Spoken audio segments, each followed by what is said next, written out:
নমস্কাৰ বন্ধু-বান্ধৱীসকল, আজি মই আপোনালোকৰ লগত আলোচনা কৰিম প্ৰভু শ্ৰীকৃষ্ণৰ মৃত্যু কেনেকৈ হৈছিল। গতিকে ইয়াৰ বিষয়ে যদি সবিশেষ জানিব বিচাৰে তেন্তে আহক প্ৰথমে ভিডিঅ'টি আৰম্ভ কৰি লওঁ। বন্ধুসকল, শ্ৰীকৃষ্ণক ভগৱান বিষ্ণুৰ অৱতাৰ মানা হয় আৰু এই কথা আমি সকলোৱে জানো যে এই সৃষ্টিৰ পালনকৰ্তা যে ভগৱান বিষ্ণুৱে। কিন্তু এই কথা আপুনি বাৰু জানেনে?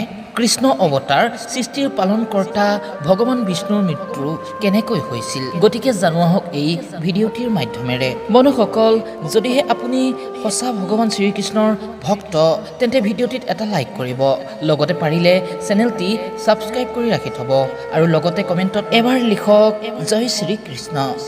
বন্ধুসকল, এই কাহিনী মহাভাৰতৰ কালৰে, যেতিয়া দুৰ্যোধন সহিত তেওঁৰ ৯৯ ভাতৃৰ পাণ্ডৱৰ দ্বাৰা বধ কৰোৱা হৈছিল।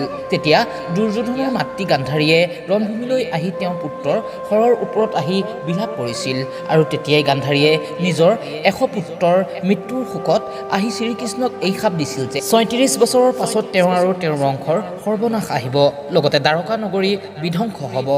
আৰু যেতিয়া মাতা গান্ধাৰীৰ ক্ৰোধ শান্ত হৈছিল তেতিয়াই তেওঁ বহুতো নিজকে অনুশোচনা কৰিছিল আৰু শ্ৰীকৃষ্ণৰ ওচৰত আহি ক্ষমা মাগিছিল। আৰু তেতিয়াই প্ৰভু শ্ৰীকৃষ্ণই তেওঁক বুজাবলৈ লৈ কৈছিল যে হে মাতৃ, এয়াতো বিধাতাৰ দ্বাৰা লিখা বিধিৰ বিধান হয়।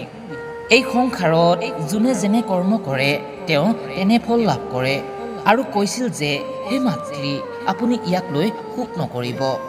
আৰু যেতিয়াই মোৰ বংশৰ সৰ্বনাশৰ সময় আহিব তেতিয়া সকলোতকৈ প্ৰথমে মোৰ পৰাই আৰম্ভণি হ'ব। আৰু যেতিয়া এই মহাভাৰতৰ যুদ্ধৰ সমাপ্তি ঘটা ৩৬ বছৰ পাৰ হৈ গৈছিল তেতিয়ালৈকে ভগৱান শ্ৰীকৃষ্ণৰ বংশ বহুতো শক্তিশালী হৈ উঠিছিল আৰু তেওঁলোকৰ মাজত অধিক অহংকাৰ আহিছিল। তেতিয়া প্ৰভু শ্ৰীকৃষ্ণই বুজিছিল যে এতিয়া ইয়াৰ অন্ত পেলোৱাটো অনিবাৰ্য হৈ উঠিছে আৰু লাহে লাহে মাতৃ গান্ধাৰীৰ শাপৰ প্ৰভাৱ দেখিবলৈ পোৱা গ'ল।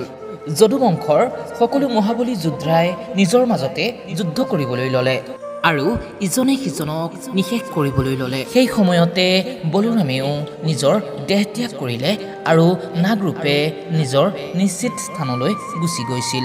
দ্বিতীয়তে প্ৰভু শ্ৰীকৃষ্ণও জংঘললৈ গ'ল আৰু এজোপা গছৰ তলত বিশ্ৰাম ল'লে। সেই সময়তে এজন চিকাৰী আহিল আৰু তেওঁ ভগৱান শ্ৰীকৃষ্ণক হৰিণ ভাবি শৰ নিক্ষেপ কৰিলে আৰু সেই শৰ চিধা গৈ ভগৱান শ্ৰীকৃষ্ণৰ ভৰিৰ তলুৱাত লাগিল আৰু এই সময়তে প্ৰভু শ্ৰীকৃষ্ণই দেহ ত্যাগ কৰিলে। আৰু এই চিকাৰীজন আছিল সেই বালি যাৰ মৃত্যু ৰামায়ণ কালত ভগৱান ৰামে ভুলতে কৰিছিল। ঠিক এইদৰেই ভগৱান শ্ৰীকৃষ্ণই নিজৰ দেহ ত্যাগ কৰিছিল। বন্ধু-বান্ধৱীসকল, যদিহে ভিডিঅ'টি ভাল পালে তেন্তে তলত কমেণ্টত শুদ্ধ মনে লিখিবলৈ নাপাহৰিব। ওম শ্ৰীকৃষ্ণায় নমঃ।